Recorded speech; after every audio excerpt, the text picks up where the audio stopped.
Hey you guys, it's Peter, and welcome to my channel, Peter Likes Books. So should we get into this Spookathon wrap up? It's not very exciting. You guys, it's like starting to become this it is exciting because I read other things, but it's starting to become this tradition of mine that when I do a readathon, I never complete it the way that I want to. So anyway, let's go into this. First of all, I will start with the group read, which was A Stranger in the House by Sherry Lapina, who also wrote Couple Next Door. That came out, I think, last year. So anyway, that was actually the first book that I read. I listened to it on Audible because I was like, okay, I'm gonna at least complete the group read for this readathon. Spookathon. And I did. So I finished it in 2 days. It was actually really good. I gave it, I think, 4 stars. It wasn't the best mystery in the world. It wasn't the worst. A lot of it along the way, I kind of figured out where it was going. That being said, I would say the last 2 or 3 pages are a game changer. They just changed the whole entire mystery, the whole entire book. It reminds me very much of Single White Female meets, what was the other ones I used? The movie Wild Things with Denise Richards and Neve Campbell. I love that movie so much. But anyway, it kind of, I'm sitting side saddle. But it kind of reminded me a lot of that. And it reminded me of some other movie too, but I can't remember what it was. But it was very psychopathic and kind of creepy. But it was a good read. I mean, it was very, very good. I will say this, I probably would have given it 3 stars had it not been for how it ended. The ending, I think you have to be very careful when you're writing a mystery. And this is why I would never write a mystery. I have no business because I just don't think this way. You have to, I love to read mysteries and try to figure them out, but the ending has to be able to be plausible that you could figure it out, but at the same time, it can't be a trick. You know what I mean? I do not like when tricks come out. Oh, by the way, if you listen to Audible, on November 1st, they're doing a full cast dramatization of Murder on the Orient Express by Agatha Christie. I am going to buy it. I can't wait. That's going to be one of my November reads. I've actually never read that book, and I saw the movie years ago when I was a little kid, but I don't remember it at all. So I'm really excited about that one. So I finished that, and then I listened on Audible to Siege by Rhiannon Frater, which is I kind of accomplished some of the readathons because you can count that as my thriller, the Sherry Lapina book.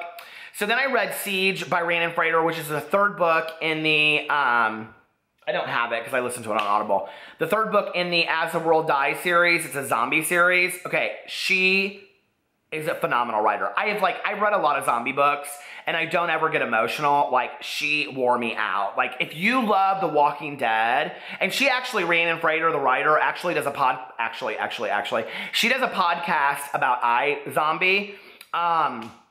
But she's one of these people that's really involved in the zombie community of pop culture and things like that. She's very, very cool. Her book was phenomenal, and I bawled my eyes out at the end of it. And this was the 3rd one.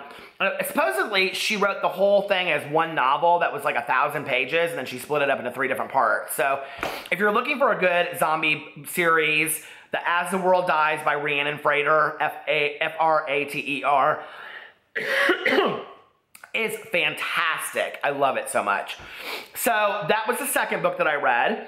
And then I was okay, I have been listening to audiobooks on 2 times the normal speed, which I know people would think is how do you listen to that and even get anything done? But I have kept up, and I have to tell you, I feel I'm retaining stuff at a faster speed than I was before. So I don't know, but it's crazy.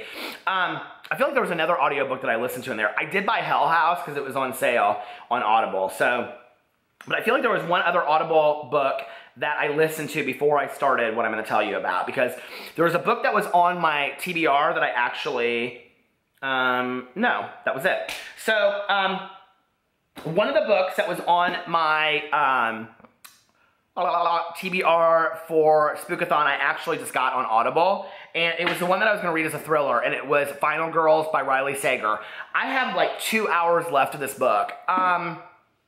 It's interesting because this book is getting really bad reviews all over the place, and I thought this was a young adult book. This is not a young adult book, so I don't know where this was I don't know, like every video I've seen about it, I feel like maybe it's because it comes from somebody that typically reads young adult, but I thought it was a young adult book. It is not a young adult book. It is about these girls that they were the last ones alive in like a mass killing, and there's 3 of them. And at the beginning of it, one of the girls ends up killing herself, and then there's a mystery surrounding all of this. So, and they're called Final Girls because of like, they're deemed that from horror movies. The book is very uncomfortable to read. I was talking about this last night in my vlog. If you don't know, I vlog. I have a vlog channel that I'm vlogging on every day for the year 2017, and it will go on forever. But I talk a lot about books on there as well. A lot of the books that I'm listening to or reading, I talk about in my vlog. So they're kind of bookish vlogs sometimes. But I was talking about this last night, that like, it's interesting when you watch a movie or you read a book that makes you very, very uncomfortable, but you can't really figure out why. And I think a lot of times there's a fine line between, is the book uncomfortable because you just don't like it? Or is the book purposely uncomfortable and then that's the intention of the author? And I will say for Final Girls, that is the intention of the author. And it's done very, very well. The story is like, very complex. There's like 5 different kind of storylines going. I mean, there's not 5 different storylines going on, but within the main character, there's like 5 different things that are going on. So it's like very convoluted. It will be interesting to me if at the end it all ties together. If it does, this book could very easily be a 4.5, 5 star for me because I think it's done very well. If it's not, it will easily be a 3 star for me. It's interesting, like I would never DNF this book. It's very good. It's scary, but it's not scary in the way of like, it makes it look on the cover. It's just not like a thrasher killer. It's scary as far as a thriller because the main character starts remembering things from the past, and there's another character in there that like you don't really know. Should you trust her? Should you not trust her?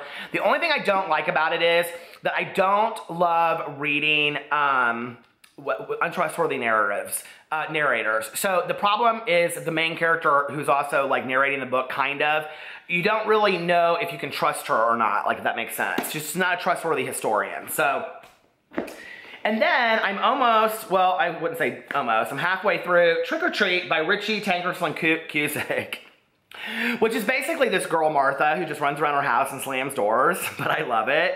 Okay, so it's about this girl and her dad. Her and her dad move into this house because her dad gets remarried to this woman who, like, the dad and the stepmom are literally in like 2 pages of it. And then the dad's like, oh, I'm a journalist and we're going to Hawaii and we're going on a honeymoon. And so like he just leaves her and her new stepbrother Connor in this house out in the middle of nowhere in this brand new town that she's never been to before. Literally the day that they move there, like the day after, the dad moves. Like the dad leaves to go to Hawaii. It's like so unrealistic. It's like one of those like made for TV movies. But I love it. And like, so this house, you see the house right there? This girl was killed there and all this stuff happens. It's actually really, really good. I'm so embarrassed to say, but I really do like it. So if you want like a scary Halloween book, I know we're a week away, but Trick or Treat is pretty good. So anyway, and she actually gets crank phone calls where they say to her, like, you're dead, trick or treat. Okay, so the other 4 books that I am reading for my readathon, I am actually going to continue for the rest of October because I want to finish them. They're books that I really do want to read, but like every year for like Booktubeathon or Emojiathon or whatever, I start books and then I don't finish them and then I put them to the side because I'm like, well, I didn't finish them, so I'll just read them for the next thing. But I'm not going to do that. And the first one is Black Rabbit Summer by Kevin Brooks. I really, really like this. I'm not that far into it whatsoever. I mean, I'm not far into these books at all, you guys. I focused so much on other stuff this week, and I would have really, really liked to have sat down and just like read. I was really sick was part of it, and now I'm starting to make all kinds of excuses. But no, I just didn't read them. And like the Raven Boys, because I just read All the Crooked Saints, I really want to finish this. Black Rabbit Summer is fantastic. One of Us is Lying, I do not love, but I want to read it anyway. And Friday Nights at Freddy's, The Silver Eyes, what I've read so far, I really, really like. So I do want to finish these books, but I don't know about you, but a lot of times when, oh, and I'm 2 hours away from Final Girl, so I will finish that. So, I don't know. But anyway, I mean, a lot of times when I do readathons, I like don't get all of the books read, and then I'm like pissed at myself, and I'm like, well, you can continue to read them. It's not like because the readathon is over that you can't read these books anymore, right? So, I plan on reading these, and I would like to have them done by November 1st. Although, I mean, why do I put deadlines on myself? I don't really give a rat's ass. I mean, I'll read them when I read them. I'm just going to continue to read them right now. The 2 books that I was reading before I put them off till November, but like I can pick them up whenever. So yeah, I think that's it. Did you guys accomplish all of your Spookathon achievements and hopes and dreams? I'm gonna go watch all the Spookathon wrap up videos that came out today. I can't wait. So I will see you guys tomorrow. I love you. Bye.